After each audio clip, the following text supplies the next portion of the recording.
Okay, well that was a dismal failure, but camera wasn't recording the whole time. Anyways, so what's going on here is we're replacing the piston and sleeve in my SH18. Right here, we got a new piston and sleeve. We already removed the piston pin clip.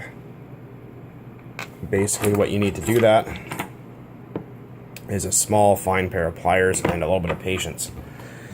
So when I was removing this, you got to note the direction of where things go, because you can put the connecting rod backwards.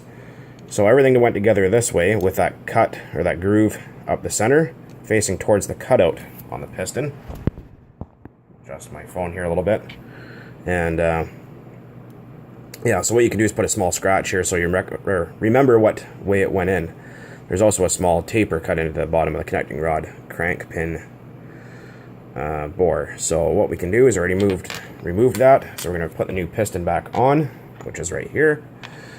We're going to get our after run oil. Don't put stuff together with WD-40. It's not an oil, it's a shitty solvent. Anyways, so we're going to put some after run oil in there. Put some in here. A little bit in there, a little bit on the wrist pin. So like I said, there's that cutaway, that groove in the center of the rod. A lot of people bitch about these engines and say they're shit. The SH engines, oh, they're shit, they're no good. Well, for a crappy engine that has bronze bushings at both ends of the connecting rod, plus an oil hole, I'd say that's pretty high quality, considering the Traxxas engines don't even have that. And a lot of other engines don't either. So we're going to take our pin. There's a closed end. The closed end goes down.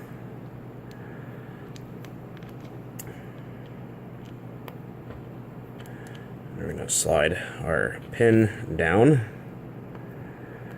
so it holds on to the connecting rod. We're going to wipe up the excess oil and we're going to put our clip in. The clip, taking it out is usually the easy part. Putting it back in is the hard part. Make sure our pin's seated all the way down. And they're going to try. Also, doing this with an injured hand is not easy either. So we're going to try and put this guy back in. Like I said, a fine pair of jeweler's pliers or fine set of needle nose is what you want. Hold on to this tight, because if it goes flying across the room, you're going to be pissed off at yourself. Okay. Let's see if we can get it to go and turn and push down, and it should clip into place. Okay. That wasn't so bad.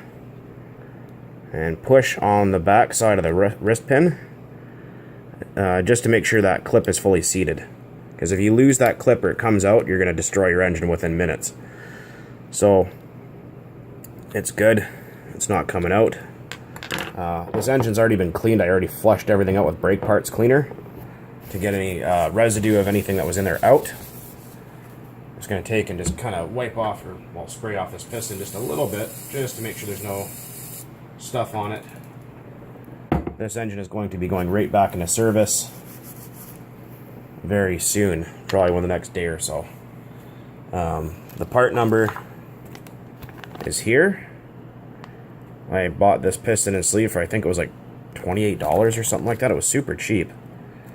Yeah, so there's that. And for you guys out there that run the SH18, these are the bearings that you want to use to replace the factory ones with. Because the SH18 is a good motor, they make decent power for how cheap they are, but the bearings are shit. These right here, OS12 CVRP with WE, whatever the hell it says there, these are the ones you want to get. Remove both seals on the rear bearing, only one seal on the front bearing, and have fun. Makes the engine run a whole bunch better. So we have our new sleeve. This is what the old sleeve looks like. Here's a new style sleeve.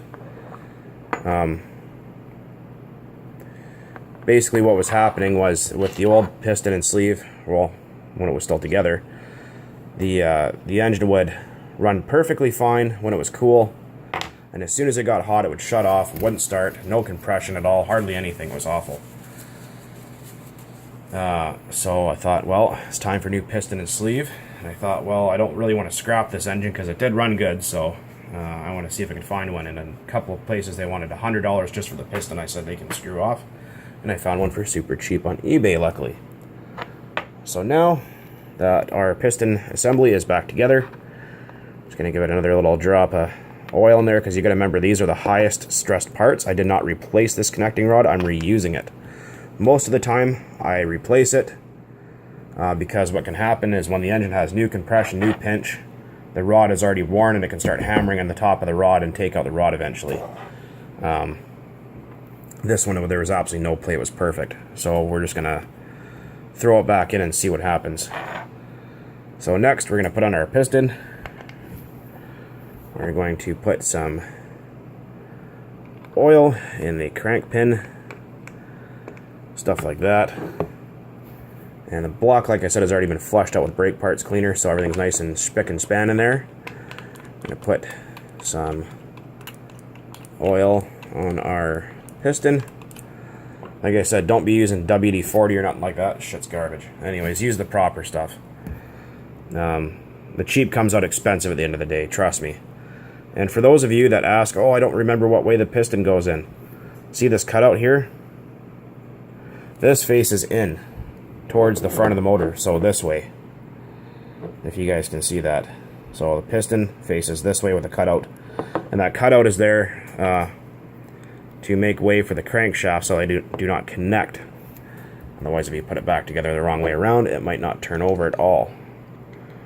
So we're going to put our piston back in. This can be a little bit tricky sometimes. You gotta kind of fart around and fish with it. If you have a little set of pliers like I do, you can grab the connecting rod and kind of wiggle it around so it goes back on. Oh, went on backwards. I don't want that. Thought something was wrong there for a second.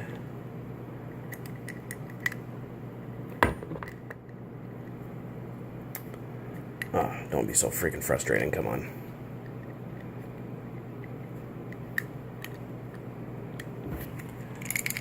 Hang on a second here. It's just stuck on the end of the crank pin because I put it in the wrong way around. Okay, there we go. Things are all slippery. Okay, so I remember, like I said, the cutaway goes towards the front of the engine. And you kind of have to line things up a little bit, and it should go right back together nice and easy. There we go. Hey, everything turns. Our cylinder sleeve is brand new, but I'm going to give it just a dot, or not a dot, but I'm going to clean it off anyways, because you never know if there's dirt in the package or anything like that. So, and like I said, I'm just using brake parts cleaner for this. You don't need to use anything crazy. Could use nitro if you really wanted, but I mean, fuck, this shit's so expensive. Sorry about my language. Anyway, so we're going to put a dot of oil in here. We're going to put a little bit on the outside, just to help the sleeve go in easy. And there is a notch cut in the top of the sleeve, and there's a pin right here. Those line up together. Like I said, this engine really was good. Oh, my flywheel's not even tight. That's probably why I'm having so many issues putting things back together here. There we go. Like I said, this was a really good engine. It really hauled ass in my GT. Until one day, it just said to hell with it and gave up. Okay, so if you notice when you put it back together, it feels kind of tight around the top. And it feels like it wants to lift the sleeve out of the block like that. That's normal. That's pinch. That means that the engine is in good shape and we're all set to go here. Also make sure that your exhaust port, everything lines up. There's nothing funny going on. It's the right piston and sleeve, all that funny stuff. Okay. Yeah, the first video I took, the stupid ass camera wasn't friggin' recording. I cleaned my one-way bearing off too.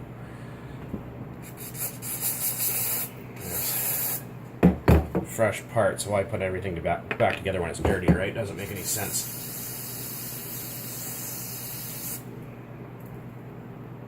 Okay. Clean, and with your one-way bearing, don't be afraid to get in there, just blast it, like just clean the snot out of it. This is an internal style one-way bearing, which means that you don't need to put oil on it. As soon as you start the engine, there's going to be oil in the fuel, which is going to lubricate it.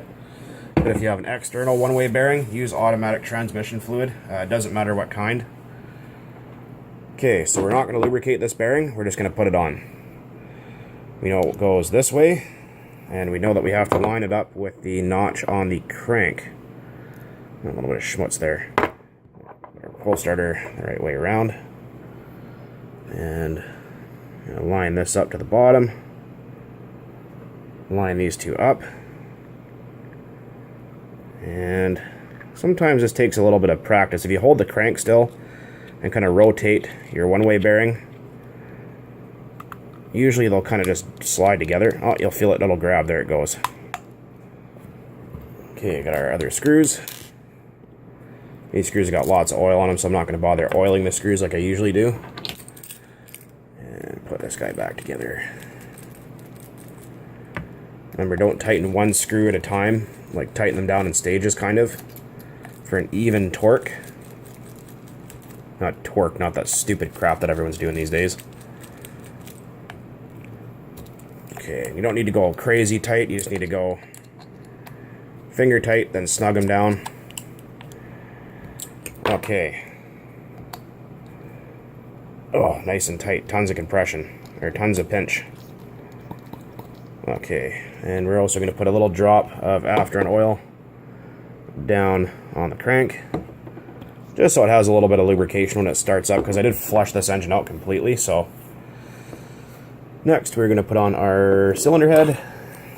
Make sure you do not lose your head gasket. Make sure it's clean of any kind of debris, hair, dirt, garbage, people, whatever. We got our cylinder head,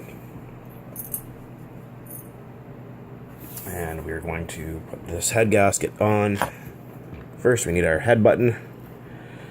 I'm actually going to go ahead and clean that off really quick. Make sure there's no foreign material on there. By the way, the best glow plug I found to use in this engine, aside from the factory ones which are junk, is an OS A3 hot plug. Seems to work really good in this engine. Seems to start and idle easy. Okay, so make sure you put your copper gasket or gaskets on. Sometimes there's more than one. Put your head button on. And this is a directional head. You want the air to flow through it. This head points this way.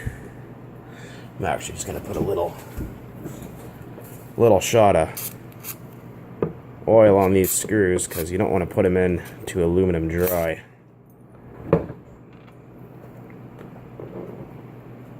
Okay, which way did this go again? Okay, yeah, it went this way. Right.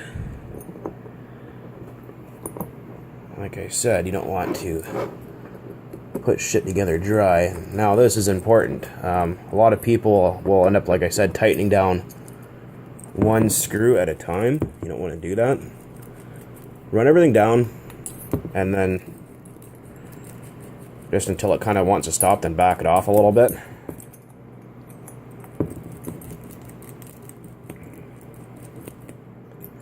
And then just barely start to snug them up, and then kind of go in steps and kind of tighten them in steps, because you don't want to crank each one tight individually. Okay, go across. Again here. And again over there. You don't need to go crazy tight, because you can strip them. Oh yeah, tons of compression now. Okay, we're golden. Alright. Next, we're going to throw on my exhaust header, which goes this way. This exhaust gasket's actually made out of a toilet paper tube. I made it 2 years ago and ran the snot out of this motor, and it never failed me. So just so you're aware, you can use toilet paper tube to use or make gaskets with. It actually works pretty good. And we want our blue one. Next, we'll put on the carburetor and pull starter. Now, like I said, stupid freaking thing wasn't recording. It said it was recording, then for some reason it had a bit of a freaking mental breakdown, then it stopped, which was freaking stupid, but back that one off. Get everything all lined up here. Like Like I said, these are actually a pretty good motor, and they actually do produce good power and run good. You just got to do a few things to them to make them better. Like I said, changing out the bearings for one, and changing out the glow plug to an OS plug will make a world of difference with this engine. Put on our pull starter. Okay.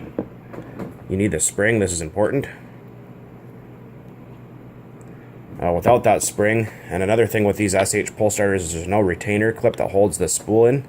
So slip a knife in behind when you take it off. That way it doesn't go dwang and fly all over the friggin' place and piss you right off to the highest level of pistivity. Okay.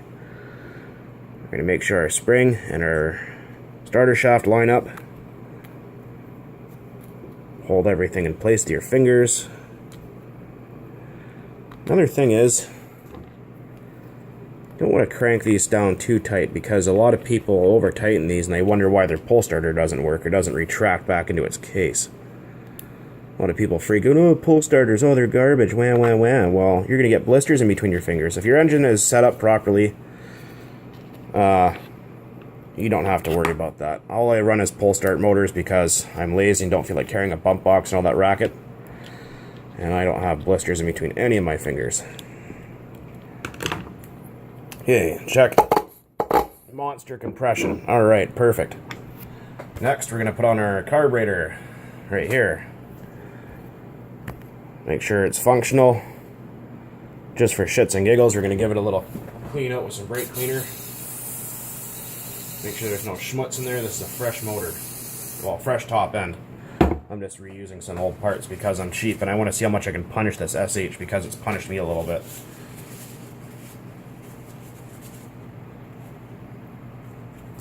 Okay.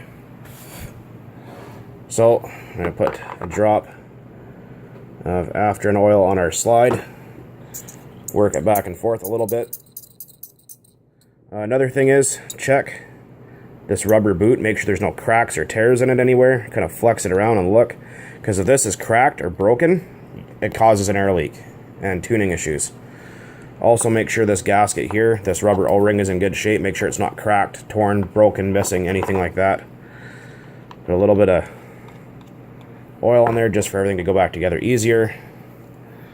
And I'm not going to tighten this carburetor down, because I have to put it back in the truck, and the way it sits, it kind of sits like that. But there it is. There's the SH18 all put back together. I still need to tighten my flywheel, but there she be, guys. And here's, oh, where the hell the piston went. There it was here. I don't know. It left. Anyhow, doesn't matter, but there it is. It's got a new piston and sleeve. I reused the connecting rod, like I said, because there's no up and down or playing it of any kind. And this should be ready for more punishment. Piston is right in there. How about that? Anyways, guys, take it easy. Keep burning nitro as always. Right on.